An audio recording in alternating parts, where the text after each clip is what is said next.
आपल्या जत शहरामध्ये पहिल्यांदाच सर्व पाळीव प्राणी कुत्रा, मांजर, गाय, म्हैस, शेळी, मेंढी, कोंबड्या, वराह आणि इतर पाळीव जनावरांची औषधं व संसाधनं मिळण्याचं एकमेव ठिकाण शिंदे मेडिकल आणि शिवशंभू पेट शॉप जत। इथे मिळतील श्वान आणि मांजरींसाठी नामांकित कंपनींचं फूड, आवश्यक साहित्य आणि सर्व औषधं, गाई म्हशी आणि संकरित गायींसाठी दूध वाढ करणारे उच्च दर्जाचे कॅल्शियम लिक्विड आणि पावडर, शेळ्या मेंढ्यांसाठी जंत निर्मूलनाची औषधं आणि पोषक सप्लिमेंट्स, वासरं, कोकरं, पिल्लं यांची निरोगी वाढ होण्यासाठी खास औषधं आणि सल्ला।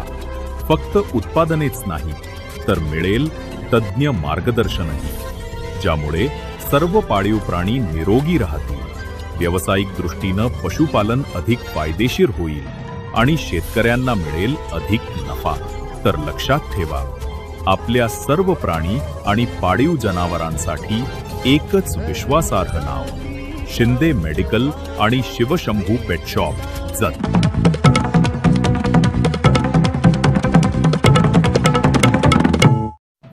जत नगर परिषदेच्या निवडणुकीच्या रणधुमाळीला जोरदार सुरुवात।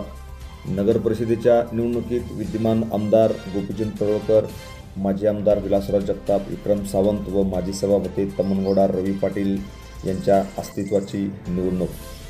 जत नगर परिषदेच्या निवडणुकीच्या रणधुमाळीला जोरदार सुरुवात झालेली आहे।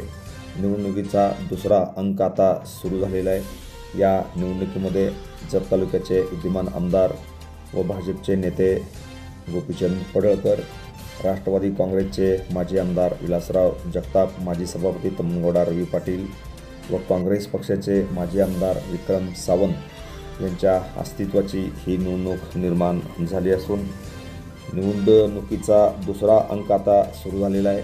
त्यामुळे सर्वच नेत्यांनी आता कंबर कसलेली आहे। जत शहरातील प्रत्येक प्रभागामध्ये या नेत्यांनी जोरदार प्रचाराची यंत्रणा राबवलेली आहे। जत तालुक्याचे माजी आमदार गोपीचंद पडळकर यांनी प्रत्येक प्रभागामध्ये आपल्या नगरसेवक पदासाठी उभे असलेल्या उमेदवारांच्या सह या ठिकाणी जोरदार प्रचार सभा घेत आहेत। रात्री 10पर्यंत प्रचार सभा घेऊन जत तालुक्याच्या व जत शहराच्या विकासासाठी भाजपला विजयी करा असे आवाहन ते करत आहेत। तर माजी आमदार व काँग्रेस पक्षाचे नेते विक्रम सावंत यांनीही जत शहराचा चेहरामोहरा बदलण्यासाठी काँग्रेस पक्षाच्या सर्व उमेदवारांना विजयी करा असे आवाहन केले आहे। त्यांनीही प्रत्येक प्रभागात जोर लावलेला आहे। सकाळी 7 वाजल्यापासून प्रचाराच्या यंत्रणा त्यांनी लावलेल्या आहेत। तर इकडे राष्ट्रवादी काँग्रेस अजितदादा पवार पक्षाचे माजी आमदार विलासराव जगताप व सांगली जिल्हा परिषदेचे माजी शिक्षण सभापती तमनगौडा रवी पाटील यांनी या ठिकाणी जोर लावलेला आहे। राष्ट्रवादी काँग्रेसच्या सर्व उमेदवारांना विजयी करा, राज्याच्या तिजोरीची चावी आमचे नेते माननीय अजितदादा पवार यांच्याकडे आहे, त्यामुळे कोणत्याही परिस्थितीमध्ये निधी आपणच आणून जत शहराचा चेहरामोहरा बदलू अशी ग्वाही ते मतदारांना देताना दिसत आहेत। नगराध्यक्षपदाचे उमेदवार असलेले ज्येष्ठ नेते व माजी सभापती माननीय सुरेशराव शिंदे सरकार यांनी स्वतः प्रत्येकाच्या घरोघरी जाऊन भेटी घेऊन आपली भूमिका स्पष्ट करताना दिसत आहेत। तर माजी सभापती तमनगौडा रवी पाटील हे सध्या जतमध्ये तळ ठोकून आहेत। त्यांनी प्रभाग क्रमांक 2, 3, 4 या ठिकाणी आपली जोरदार ताकद लावलेली आहे।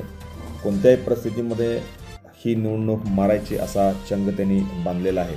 त्यामुळे एकंदरीत जत शहरामध्ये ही निवडणूक आता जोरदारपणे लढवताना सर्व उमेदवार दिसत आहेत। तर शिवसेना शिंदे गटाच्या वतीने नगराध्यक्षपदाचे उमेदवार माननीय सलीमबाई गवंडी व त्यांचे सर्व उमेदवार प्रत्यक्ष मतदारांच्या भेटी घेऊन आपली भूमिका या ठिकाणी सांगताना दिसत आहेत। त्यामुळे एकंदरीत जत शहराची निवडणूक आता हाय व्होल्टेज या ठिकाणी झाली असून त्यामुळे सर्वच नेत्यांनी आपली ताकद आता पणाला लावलेली आहे। Press the bell icon on the YouTube and never miss another update.